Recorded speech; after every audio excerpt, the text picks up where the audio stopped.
예수님이 제자들에게 하신 질문, 복음서에 특별히 예수님께서 하신 그 질문을 주제로 말씀을 전하고 있습니다. 오늘 두 번째 시간으로 예수님께서 가이사랴 빌립보 지방에 가셔서 제자들을 만나신 가운데 그 제자들에게 던지신 두 가지 질문에 대한 말씀을 함께 나누려고 합니다. 예수님께 제자들에게 먼저 그러셨죠. 사람들이 나를 누구라 하느냐 그렇게 먼저 물으셨습니다. 그리고 그 이후에 너희는 나를 누구라 생각하느냐, 너희는 나를 누구라 하느냐 하는 질문을 또 제자들에게 주십니다. 상황적으로 보자면 예수님께서 갈릴리에서 사역을 하시는데 많은 기적을 일으켰습니다. 사람들이 굉장히 많이 예수님 주변으로 몰려들었죠. 가이사랴 빌립보라고 하는 곳은 어디냐면 이스라엘 땅의 가장 북쪽 끝에 있는 조용한 한적한 그런 곳에 가셔서 예수님께서 이제 제자들하고 조용히 이야기를 나누시는 내용입니다. 사람들이 예수님을 주목하는 이유는 다른 게 아니었습니다. 이적 때문입니다. 남들이 흉내 낼 수 없는 기이한 일들을 행하시는 모습을 보면서 사람들은 예수님 자신에 대한 관심과 그분이 누구신가에 대한 그런 물음보다도 예수께서 일으키시는 기적에 관심을 갖고 그 주변에 몰려들었던 겁니다. 예수님께서 제자들하고 조용한 곳에서 이제 대화를 나누시는데 첫 번째 질문이 뭐냐면 사람들이 나를 누구라 하느냐 하는 그런 질문이었습니다. 예수님의 제자들이 예수님에게 소위 이제 사람들의 평가를 이제 전해주는 거죠. 예수님이 이 질문을 하신 이유가 뭘까? 우리가 성경 말씀을 대하면서 지금 예수님 하신 질문에 대해서 우리가 보고 있습니다만 거꾸로 우리는 성경을 대하면서 우리도 스스로 질문을 던져보아야 합니다. 예수님은 왜 이런 질문을 하셨을까? 요즘 보면 사람들은 또 다 자기에 대해서 집중하기를 원하고 자기가 중심이기 때문에 사진 한 장을 찍더라도 그 사진에서 내가 잘 나오면 좋은 사진, 잘 찍은 사진이고 내가 좀 못나게 나오면 그 사진은 잘못 찍은 사진이라고 얘기합니다. SNS가 보편화되고 있는 이 시대 속에서 사람들이 주목하는 것은 자기가 쓴 글에 대해서 댓글이 몇 개 달리고 좋아요를 누가 얼마나 많이 눌러주느냐 거기에 따라서 일비하는 경우들도 퍽 많습니다. 그게 보통 우리들의 모습입니다. 아마도 그럼 예수님께서 그런 마음으로 세상 사람들이 나에 대해서 어떻게 평가하고 어떻게 생각하는지를 그렇게 물으셨을까? 아니죠. 아닙니다. 근데 예수님의 제자들은 곧이곧대로 예수님 하신 말씀을 그대로 곧이곧대로 듣고서는 옮긴 이야기, 그게 이제 오늘 본문에 나오는 이야기죠. 사람들은 예수님을 향해서 세례 요한이라고 칭하기도 하고 어떤 이들은 엘리야 혹은 에레미야 같은 대선지자에 비유해서 예수님을 그렇게 생각한다는 이야기를 전해줍니다. 예수님께서 기존 어떤 질서나 제도를 흔드는 그런 이제 언행들을 많이 하셨기 때문에 그 파장이 만만치 않았고 그러다 보니까 사람들은 아마 예언자를 떠올렸던 것 같죠. 그래서 예수님의 제자들은 예수님에게 그런 이야기를 전하는데 사실 그 내용으로 보자면 그건 한 개인에 대해서 한 인간에 대한 대단한 극찬이라고 얘기하지 않을 수가 없습니다. 누구나 할 수 있는 일이 아니기 때문이고 많은 사람들이 그렇게 공통의 평가를 한다는 것은 그만큼 예수님이 보여주신 그런 모든 일들이 사람들에게는 놀라운 것이었기 때문에 그러면서 이런 이야기를 세상 사람들이 하는 평가를 전하는 제자들의 마음 가운데에도 그런 예수님하고 이렇게 따로 우리들이 모여서 이야기도 나누고 예수님과 함께 밥을 먹고 예수님과 함께 지낸다는 것이 너무 가슴 뿌듯한 일이고 자랑스러운 일이라고 여겼을 거예요. 그런 마음으로 예수님에게 이런 말씀을 전하는데 예수님의 반응을 가만 보니까 성경에서 우리가 느낄 수 있듯이 예수님의 반응은 그렇게 거기에 대해서 별 반응이 없습니다. 시큰둥하기까지 느껴지죠. 그러면서 예수님이 그 제자들에게 다시 하시는 질문은 뭐냐면 세상 사람들이 이렇게 얘기하고 저렇게 얘기하는 것에 대해서 설왕설래하지 않고 예수님은 단도직입적으로 제자들에게 묻습니다. 너희는 나를 누구라 하느냐 묻습니다. 다른 사람들의 평가 말고 너희들이 생각하는 나는 누구인가? 라고 하는 질문입니다. 이 질문을 대하면서 우리들이 먼저 생각해야 될 것은 우리도 각자 예수님에 대해서 생각하고 예수님에 대해서 누구라고 말할 수는 있을 거예요. 그런데 그 생각과 그 마음이 어디로부터 온 거냐는 생각해 봐야 돼요. 그것을 우리 스스로에게 질문을 던져야 합니다. 많은 경우에 내가 알고 있는 예수님, 내가 말하고 표현하는 그 예수님이 남들이 그렇게 생각하고 있으니까 나도 모르게 저절로 그렇게 생각해 된 것은 아닌지 스스로에게 정직하게 물어봐야 돼요. 남들이 다 그렇게 생각하는데 그렇게 생각하지 않으면 뭔가 불안하고 잘못된 것이라고 여겨지니까 그냥 자기 생각으로 한 번 더 진지하게 예수님이 누구신가에 대해서 생각해 보거나 나에게 진실된 고백으로서 그 예수님에 대해서 생각해 본 적이나 그렇게 표현한 적이 없이 남들이 그러니까 그냥 그렇게 묻어서 그냥 그렇게 생각하고 그렇지 못한 내가 염려스러워서 예수님에 대한 그런 생각이 내 속에서 형성된 것은 아닌가, 우리는 그런 정직한 질문을 할 필요가 있는 거죠. 오늘 그러니까 예수님께서 물으시는 겁니다. 너희는 나를 누구라 하느냐? 그냥 묻는 게 아니에요. 너희들의 생각이 진짜 네 것이냐? 그리고 정말 그런 점에서 나는 너희들에게 뭐야? 누구야? 라고 하는 질문을 예수님이 하고 계신 겁니다. 오늘 그 물음에 대해서 베드로가 나서서 대답을 합니다. 주는 그리스도시요 살아계신 하나님의 아들이십니다. 그렇게 말합니다. 사람 낚는 어부 출신이에요. 그러나 부르심을 받고 그 순간부터 예수님과 함께 동고동락했던 그 베드로가 예수님께 이런 대답을 했을 때 이 뒤에 나오는 말씀대로 예수님께서 그를 크게 축복해 주시고 천국의 열쇠를 그에게 주시겠고 그를 통해서 교회 반석으로 삼으시겠다는 엄청난 축복의 말씀을 예수님께서 그에게 하시죠. 오늘 그러니까 예수님께 대답했던 베드로의 이 고백은 대단히 그런 점에서는 주체적이죠. 남들이 그렇게 표현하지 못했지만 자기에게서 예수님이 누군지를 주체적으로 표현한 것이고, 한편으로는 자기의 실생활 속에서 그분이 누구이신지를 실존적으로 표현하고 있는 표현입니다. 그리고 그것이 예수님의 마음에 합한 것이 되었고, 그래서 주님은 그를 축복해 주셨음을 성경은 전하고 있습니다. 오늘 말씀을 통해서 주시는 교훈 첫 번째는 뭐냐면, 우리가 다 예수님을 믿기 때문에 예배를 드리고 교회에 왔죠. 그 예수를 믿는 사람들에게 가장 필수적인 게 있습니다. 수반되어야 될 첫 번째가 있어요. 그건 신앙 고백이 있어야 돼요. 근데 그 신앙 고백은 뭐냐? 나의 고백이어야 된다라고 하는 것을 우리에게 말해주고 있습니다. 여러분, 우리가 신앙생활 아무리 오래 했다 할지라도 예수님에 대해서 about Jesus, 예수님에 관해서 알고 있는 것, 그거하고 예수님을 나의 정말 구세주로 믿고 고백하는 것, 나의 주님으로 진짜 내 삶의 주님의 주인님이죠. 주인. 내 삶의 진짜 주인은 내가 아니고 주님이십니다. 예수님이십니다. 고백하고 영접한 사람들, About Jesus, 예수님에 관해서 얘기하는 사람하고 예수님의 실질적인 내 삶의 주인으로 고백하고 영접한 사람하고는 완전히 천양지차예요. 하늘과 땅의 차이입니다. 교회가 고백하는 게 아닙니다. 나의 믿음 좋으신 부모님이 나를 대신해서 고백하는 것 아니에요. 믿음 좋은 내 아내가, 믿음 좋은 내 남편이 나를 대신해서 고백한다고 그것이 내 고백되는 것 절대로 아닙니다. 전통적으로 신앙의 선배들이 고백했던 그 고백이 그냥 저절로 내 고백이 되는 것 아니다, 그런 얘기죠. 내가 고백해야 된다는 거예요. 그래야 그것이 그 신앙이 내 삶의 힘이 되고, 그래야만 예수님과의 이 개인적인 친교 관계가 거기서 형성이 되고, 예수님이 우리를 집단으로 구원하시는 게 아니잖아요. 우리 한 개인을 구원하시기 때문에 오늘 우리들에게는 나의 고백이 있어야 된다, 그 말씀입니다. 여러분 이미 아시는 대로 저는 고등학교 1학년 때서부터 교회를 다니기 시작했습니다. 예수님을 만난 경험은 고등학교 1학년 때부터예요.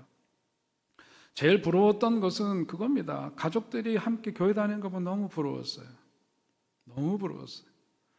더군다나 믿음의 3대가 가고 4대가 가고 이런 분들은 보면 할렐루야죠. 진짜 너무너무 부러움의 대상이었습니다. 그리고 이렇게 믿음의 뿌리를 갖고 신앙생활하는 분들을 보면 부럽다 못해. 정말 신앙생활도 하는 거 보면 멋지게 하는 것을 보면서 많이 흠모하는 사람들이었습니다. 그런데 정작 제가 목사가 되고 나서 목회를 하다 보니까 모두 다 그런 것은 아니더라 하는 것을 제가 알게 되었습니다. 여러분, 우리가 신앙생활 하면서요, 교회 생활 잘한다고 해서 신앙이 좋은 게 아니에요. 대부분 뭐냐면 어려서부터 보고 배운 게 있으면 교회 생활은 잘 합니다. 웬만하면 잘해요. 중요한 것은 뭐냐면 자기의 신앙 고백이 있느냐, 그게 중요한 거예요. 자기의 신앙 고백이 있느냐. 여러분, 그리스도인이라면 누구나 먼저 신앙 고백이 있어야 되는데 신앙 고백이 없이 교회 생활 적당히 익숙한 대로 잘하다가 그렇게 하면은 그렇다고 해서 뭐 크게 문제되는 건 없어요. 그런데 말이죠, 인생이라고 하는 것을 살다 보면은 그냥 이렇게 꽃길만 걸어가는 게 아니잖아요. 인생의 어떤 문제는 내 지혜, 내 능력으로 그리 쉽게 해결되는 문제가 아닌 것을 수없이 만나게 됩니다. 더군다나 어떤 막다른 골목에 이르는 때도 있죠. 막다른 골목에서 하나님 앞에서 그야말로 벌거벗은 무기력한 모습으로 항복하지 않으면 안 되는 상황을 우리가 대면하게 되었을 때 그때는 적당히 갖고 안 돼요. 내 신앙, 내 고백에 기초한 그야말로 나의 진실된 고백이 있는 신앙과 그렇지 못한 신앙은 거기서부터 확연히 차이가 나는 겁니다. 껍데기 신앙으로는 안 돼요. 흉내내는 신앙 갖고 안 돼요. 소위 말하는 이미테이션 갖고는 안 된다, 그거예요. 나의 진실된 고백이 누구에게? 예수님께 있어야 되는 겁니다. 사실 많은 경우에 우리는 내가 먼저 있고 예수님이 계신 것처럼 삶의 중심이 나 중심인 경우들이 참 많습니다. 교회 생활하면서 쉽게 상처받고 쉽게 시험 드는 것 다른 이유 아니에요. 아직도 자기 중심적이기 때문에 그래요. 기본적으로 제대로 된 신앙생활 하려면 예수님 십자가 앞에서 누가 죽어요? 내가 죽어야 합니다. 내가 죽는 거예요. 십자가 신앙은 다른 게 아닙니다. 예수 십자가에 내 자신을 못 박고 그래서 옛 자아는 죽고 나로 인해서 주님이 드러나는 삶이 되고 내 삶을 통해서 주인 되신 주님이 내 삶을 주장하는 삶, 그것이 성도의 삶인 줄로 믿습니다. 그러니까 내가 죽어야 하는데 예수님이 그 십자가에서 대신 죽으셨다는 뼈아픈 고백이 없는 거예요. 내가 너무 그래서 살아서 설쳐되기 때문에 나도 힘들고 남도 힘들어요. 세상에서 허구한 내 비유만 맞춰줄 사람 없습니다. 부모나 모를까 혹은 배우자나 뭐 좀 비유를 맞춰줄까. 그것도 매일 맞춰주는 거 쉽지 않을 겁니다. 더더군다나 교회는 그런 거 비유 맞춰주는 곳이 교회는 아닙니다. 나는 안 죽고 다른 사람들이 나를 위해서 죽기를 바란다면 그런 인생 힘든 인생 될 거예요. 교회 생활에 앞서서 그러니까 신앙생활이 있는 거고 신앙생활이라고 하는 것은 신앙의 고백 속에 있어야 된다. 이것이 없을 때 우리들의 신앙은 위기를 맞는 거고 그런 신앙생활 아닌 신앙생활은 교회 생활만 하는 거지 진짜 참된 믿음 생활은 아니다. 그렇게 말할 수 있는 겁니다. 그런데 가만 생각해 보면 한편으로 보면 너무 쉬운 이야기이기도 합니다. 여러분 하나님을 뭐라고 불러요? 하나님 아버지라고 부르죠. 하나님 아버지라고. 내 인생에서 내 아버지가 나한테는 거리가 먼 존재일 수도 있지만 하나님은 우리를 아들로 딸로 삼으신 분이십니다. 그런데 하나님을 아버지라고 부르지 못하고 하나님을 아버지라는 의식 속에 살지 못하고 하나님을 아저씨라고 생각하는 삶은 재미없는 인생일 거예요. 그렇죠?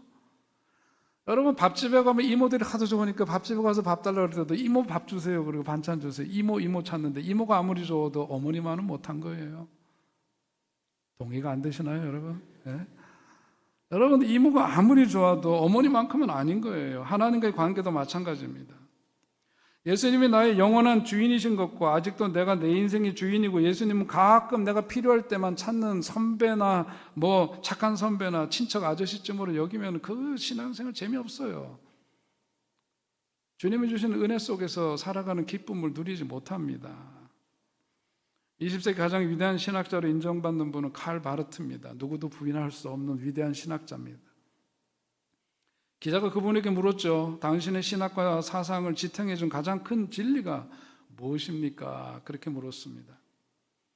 묵직한 질문이죠. 묵직한 답이 나와야 하는데 이 심오하고도 묵직한 질문에 대해서 칼 바르트가 한 대답은 그겁니다. Jesus loves me, this I know, for the Bible tells me so. 예수 사랑하심을 성경에서 배우는 우리 찬송가 563장에서 하는 바로 그 말씀이죠. 성경에서 나에게 말씀하신 대로 예수께서 나를 사랑하신다는 것을 아는 것, 그것이야말로 가장 위대한 진리다. 자기 삶을 지탱해 준 가장 큰 힘이 되는 말씀이었다. 그것이 바르트의 고백이었습니다. 여러분 오늘날도 보면은 여기저기서 논쟁들 많습니다. 뭐 신학적인 논쟁도 있고 신앙에 대해서 왈가왈부하면서 진보니 보수니 뭐 이런 얘기. 여러분 진보 신앙이든 보수 신앙이든 신학적으로 이렇든 저렇든 간에 가장 분명한 것은 뭐냐면 이 신앙 고백이 없는 신앙이나 신앙 고백이 없는 신앙은 모래에 지은 집과 다름이 없는 거예요. 우리의 신앙의 근본이고 신학의 기초는 뭐냐? 오늘 베드로의 고백처럼 주는 그리스도시요 살아계신 하나님의 아들이십니다. 바로 그 고백 속에 세워져야 될 줄 꼭 믿으시기 바랍니다. 그거 잊어버리면 안 되는 거예요. 주님 제가 주님을 사랑합니다. 제가 주님을 사랑합니다. 이 고백 없이는 다른 것은요 다 폼 잡는 거예요. 다 헛거예요. 다 의미 없는 사람들의 장난일 뿐입니다. 오늘 성경에서 분명히 말씀하기를 주는 그리스도이시여 살아계신 하나님의 아들이십니다 하라고 하는 이 고백이 없이는 세상의 음부 권세를 이길 능력이 없다 그랬어요. 여러분 그러니까 이 고백이 우리들 속에 있어야 되는데 여러분 한번 솔직하게 정직하게 자기에게 물어보십시오. 이 고백이 주님 앞에 드려진 적이 언제인가 한번 생각해 보시기 바랍니다. 어떤 분들은 기억이 가물가물 예수 믿으면서 했던 때 이후로는 안 해본 것 같은 분도 아마 있을지 모르겠습니다만 여러분 한번 생각해 보시면 가정에서도 금슬이 좋은 부부는 뭐냐면 사랑의 확인이 필요해요. 여보 사랑해 출근하면서 그 이야기 한마디 던져줘. 다녀와서 하루 잘 지냈어 여보 사랑해요 이렇게 해주는 거 하고 그러면서 사랑을 확인하고 그런 이야기 속에 사는 가정하고 결혼할 때 어떻게 해서든지 결혼하려고 사랑해 그렇게 하고 나서는 그 다음에 해본 적이 없어. 찔리시는 분이 딱 두 분 계신 것 같아요. 여기 보니까. 여러분 우리 그 고백이라고 하는 것은 뭐냐면 일상화되어야 되는 거예요. 오늘 예수님께서 말씀하신 이 내용도 가만 들여다보면은 그때 그 베드로의 고백 그것을 우리가 이렇게 기록으로 우리들에게 확대해서 보여주고 있지만은 그게 뭐냐 그 이후에 전개되는 사도행전의 역사 속에 보면 그들의 삶은 뭐냐면 이 고백에 기초했기 때문에 예수님 사랑해요. 예수님 사랑합니다. 주님 나를 얼마나 사랑하신 저 아는데요. 주님 저도 주님 사랑합니다. 그 고백이 있으니까 그 삶이 가능했던 거죠. 행복한 가정은 사랑의 고백이 이어져야 되듯이 오늘 우리 믿음 생활도 주님을 향해서 이런 고백이 늘 드려지는 일상적인 고백이 될 수 있기를 주의 이름으로 축원드립니다. 두 번째 오늘 말씀을 보니까 예수님께서 하신 이 말씀, 이 질문 속에서 예수님이 극찬을 받으셨지만 반응이 시원치 않았어요. 그런데 그 다음에 베드로가 한 그 답을 듣고서는 주님께서 그를 축복해 주신 이야기를 보면서 고백이라고 하는 것도 그냥 드릴 게 아니라 어떤 고백이 드려져야 되느냐 올바른 고백이 드려져야 되는구나 하는 것을 우리에게 보여줍니다. 예수님은 그리스도시요 살아계신 하나님의 아들이라고 답하니까 예수님께서 시몬에게 베드로라는 이름을 반석이라는 이름을 붙여줬어요. 짱돌 같은 인생인데 교회를 든든히 세울 수 있는 반석 같은 인생으로 삼으시겠다고 축복해 주시고 17절, 18절, 19절로 이어지는 말씀 보니까 종례는 뭐냐면 천국의 열쇠를 그에게 주겠다 이렇게까지 축복을 해 주십니다. 그 이야기가 뜻하는 건 뭐예요? 그가 했던 답이 올바른 답이었기 때문인 거죠. 그 이전에 이러고 저러고 했던 이야기는 예수님의 정체성을 제대로 표현하는 언어들이 아니었어요. 그런데 베드로가 했던 그 고백이야말로 예수님이 누구신지를 바르게 보여주는 것이었기 때문에 예수님을 만족시켰기 때문이고 예수님이 누구신지를 올바르게 드러낸 고백이었기 때문에 예수님께서는 그를 칭찬하시고 축복해 주신 겁니다. 여러분 분명히 기억하셔야 돼요. 신앙은 무조건 믿는 게 아니에요. 질문이 있어야 돼요. 신앙은 올바른 신앙 고백이 있어야 하는 것처럼 신앙에는 질문이 있어야 합니다. 저도 오늘 우리 야곱과 또 그 에서에 대한 이야기 성경 말씀 우리 교회학교 설교할 때도 은혜 받으셨죠 여러분? 성경 처음 보면서 저도 처음 성경 읽으면서 야곱을 어떻게 하나님 축복 이런 사기꾼 같은 놈을 말이지 그런 질문이 들었어요. 이 성경이 이게 도대체 이게 뭔가 이런 아리송하단 말이죠. 그런 것에서부터 질문이 시작돼서 질문이 참 많았어요. 교회는 거기에 대해서 신실하게 저한테 답을 주지는 못했었습니다. 처음에 할렐루야 축구팀이 축구를 하면은 기도하는데 늘 이겨야 되는데 늘 이기는 것은 아닌데 그러면 뭔가 기도하면 응답해 주시고 답을 주시고 해결해 주시고 승리하게 해 주신다는데 이게 도대체 뭔가 이런 질문에서부터 뭐 많았습니다. 그 질문은 신앙 초기에만 있는 게 아니에요. 제가 노스웨스턴 대학병원에서 임상 목회 훈련을 받을 때 새벽에 아직 기분 새벽이에요. 새벽에 그 당직 원목을 불러서 갔더니 산부인과 병동에서 불렀습니다. 요청 내용은 뭐냐면 아기가 나오자마자 죽었어요. 너무 일찍 태어났어요. 아기가 죽었는데 산모가 이 아이를 세례를 달라고 요청하는데 세례를 이 요청에 대해 어떻게 하겠느냐, 그것이었습니다. 보니까 안타까운 상황이긴 합니다. 산모는 뭐 눈물 줄줄 흘리고 있고 애는 죽었고 그런 상황인데 죽은 아이한테 세례를 달라고 하니까 내가 배운 바로는 죽은 이에게 세례를 베푸는 것은 아닌 거예요. 고민하다가 못하겠다고 그랬더니 그 다음날 이제 저한테 고소가 하겠다고 그러고 뭐 하여튼 복잡한 일이 있었지만, 여러분 어떻게 하시겠나요? 질문이거든요.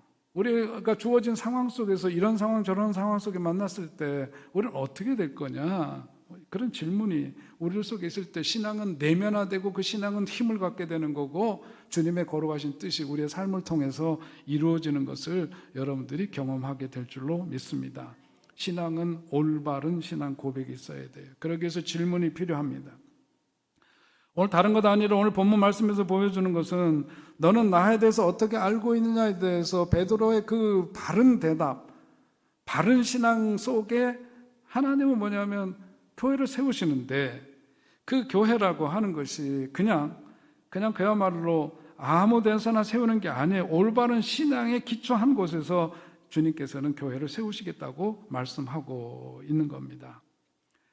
엘리야를 통해서 하시는 게 아니에요. 어떤 교회 다른 것을 통해서 지으시는 게 아닙니다. 올바른 신앙 고백 위에 예수님은 예언자시라고 하는 것 속에 세우는 게 절대로 아니라 예수님께 드려지는 올바른 신앙 고백 위에 교회를 세우시겠다고 말씀한 거죠.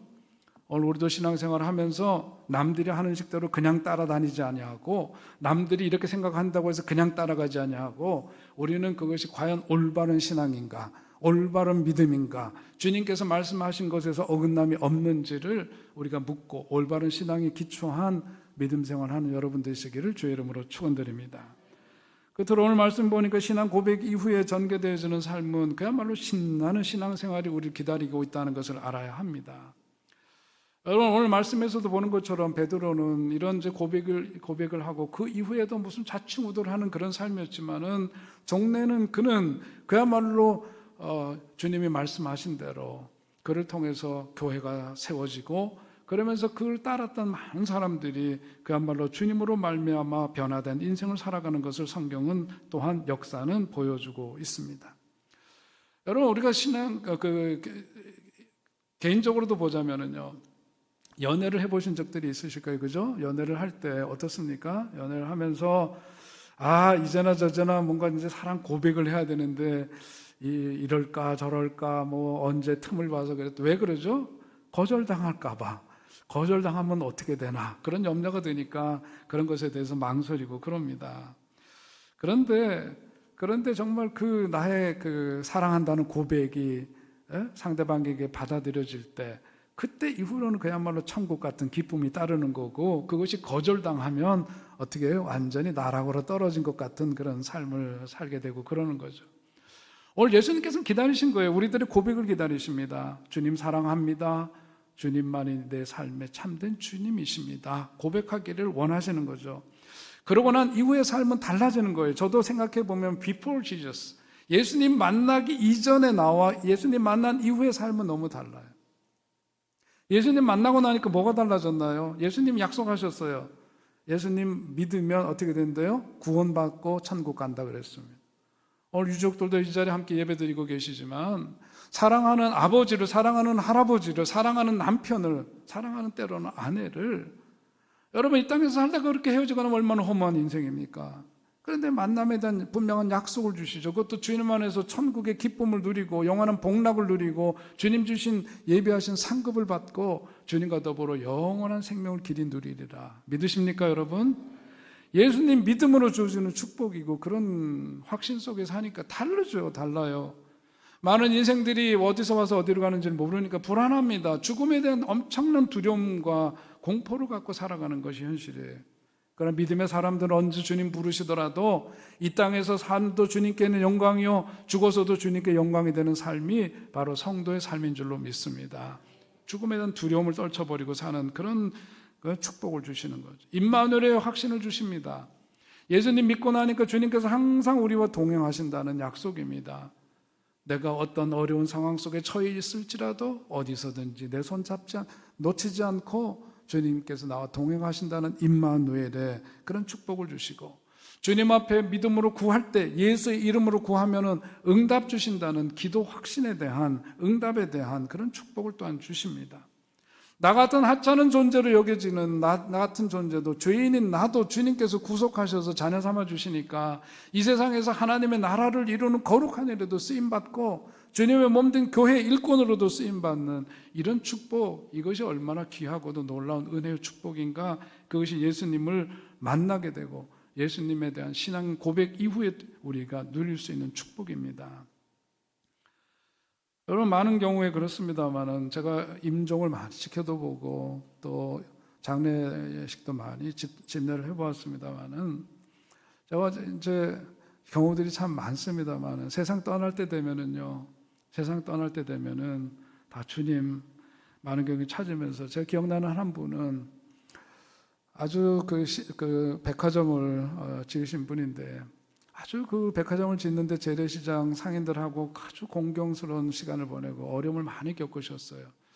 아마 그런 일을 겪으셔서 그런지 나중에 득병하셔서 정말 이제 임종이 얼마 안 남았다 하는 소식을 들었는데 뜻밖에도 저희들 청했습니다. 그분이 병상에 갔어요. 이런저런 그 관계들이 있어가지고 거기 갔는데요, 말씀하시기도 참 어렵게 떠듬 얘기를 하시고 그러는데 여쭤봤습니다. 교회를 다닌 적이 있냐고. 그러니까 우리를 부른 이유가 있을 것 같아서 교회 어렸을 때 다닌 적이 있대요. 근데 살고 보니까 허탄한 겁니다. 이제 죽음을 앞두고 보니까 내 인생 허탄한 거예요. 그래서 기도받고 싶다고 부른 겁니다. 자, 어렸을 때 교회 다니셨으면은 기억나는 찬송 있으시냐고, 함께 찬송 불러드리겠다고 그랬더니 그분이 하시는 말씀이 예수 사랑하심을 그거 안다고 그러시더라고요. 예수 사랑하심을 성경에서 배웠네. 우리들은 약하나 예수 권세 많도다. 나를 사랑하시고 나의 죄를 다 씻어 하늘문을 여시고 들어가게 하시네. 날 사랑하심, 날 사랑하심, 날 사랑하심 성경에 쓰였네. 세상 사는 동안에 나와 함께 하시고 세상 떠나가는 날 천국 가게 하소서. 날 사랑하심, 날 사랑하심, 날 사랑하심. 여러분, 언젠가 우리도 이 세상 떠날 때가 옵니다. 그럴 때 우리들이 마지막에도 드려야 될 고백은 예수님 사랑합니다. 예수님 사랑합니다. 주님께서 당신의 생명을 내어주기까지 나를 사랑하신 그 사랑에 응답하는 삶을 살아야 될 터인데, 먼저 우리들에게 고백이 있어야 합니다. 예수님에 대해 아는 것과 예수님을 나의 구세주로 고백하는 거 다른 거예요. 나의 주님으로 영접하고 사는 삶과 예수님에 관해서 이러고 저러고 얘기하는 것과는 다릅니다. 연속극을 보면서 대리 사랑하는 것하고 진짜 좋은 사람 만나서 사랑하는 것하고 다르듯이 다른 거예요. 누군가를 사랑하는 일은 귀하고도 귀한 일입니다. 세상에 우리들이 사랑해야 될 대상들이 많지만 그러나 누구보다 예수님 사랑하는 여러분 되시기 바랍니다. 우리에겐 그러려면 그 고백의 용기가 필요합니다. 고백의 용기를 가지고 주님 앞에 그 고백을 드리는 거예요. 그 고백을 드리면 삶이 변화되게 되어 있습니다. 목회하면서 제일 신나는 일은 뭐냐면은 그 고백에 따른 변화된 삶을 살아가는 사람들을 보는 겁니다. 예수님 때문에 변화된 삶을 살아가는 그런 분들, 무엇보다도 내 삶이 변해야 하는 거죠. 가장 신나는 일이에요. 그 신나는 일은 어떻게 시작되느냐? 고백에서부터 시작됩니다. 더글라스 함머슐트라고 하는 유엔 사무총장을 지낸 분이 이런 고백을 했습니다. 어느 날 그분이 나를 찾아와 던지셨던 질문에 내가 예스라고 답한 이후 나는 내 인생의 목적을 알게 되었고 삶의 의미와 보람을 찾게 되었다. 그분은 예수 그리스도이시다. 그분이 내게 던지신 질문은 내가 나를 사랑하느냐였다. 주님에 대한 사랑을 고백하는 여러분 되시기 바랍니다. 진정 고백이 있을 때 삶은 변화되게 돼 있고 변화된 삶을 통해서 하나님은 영광 받으시고 우리의 삶을 통해서 하나님 마음껏 역사하실 줄로 믿습니다. 그 축복의 주인공들이 되시기를 주의 이름으로 축원드립니다.